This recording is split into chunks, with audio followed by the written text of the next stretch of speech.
فرمایا جتنے مولوی تے صوفی عبادت کر کے تسبیحاں پڑھ کے چلے کٹ کے 40,000 سال بعد پہنچتا ہے اتنے لبیک اللہ 1 سال کے اندر ہی پہنچتا ہے۔ یہ کوئی چھوٹا کام نہیں ہے، آپ اپنے مقدر پر ناز کریں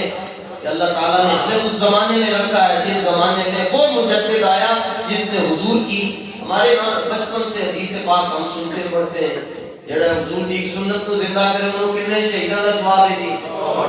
یہ سب کو یاد ہے جی تقریباً ایک سنت کو جڑا زندہ کر لے انہوں 100 شہیداں دا ثواب ہے کہ جڑے بابے نے پوری امت زندہ کر چھڑی ہے۔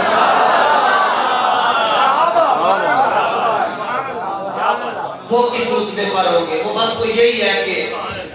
عرش پہ دھونے مچی وہ مومن صالح ملا، فرش سے ماتم اٹھے وہ طیب و طاہر ہے۔ اور دنیا کہتی ہے گراؤنڈ ریالٹیز بھی ہوتی ہے، اسی گراؤنڈ ریالٹیز کو لے کے تھی لاہور کے اندر ایک جنازہ پڑھنے میں اتفاق ہویا، ایک ایسا جنازہ سی کہ اب اپنے جنازے میں بندہ آپ ہی تقریرہ کر رہا ہے،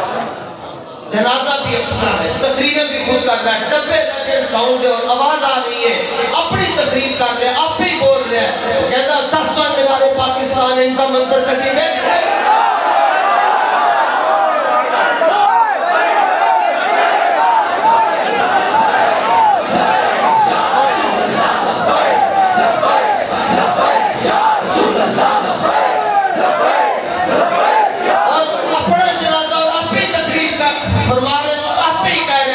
بڑے جنازے حکمرانیاں دے نال نہیں ہوندے، بڑے جنازے رسول اللہ کے غلام کے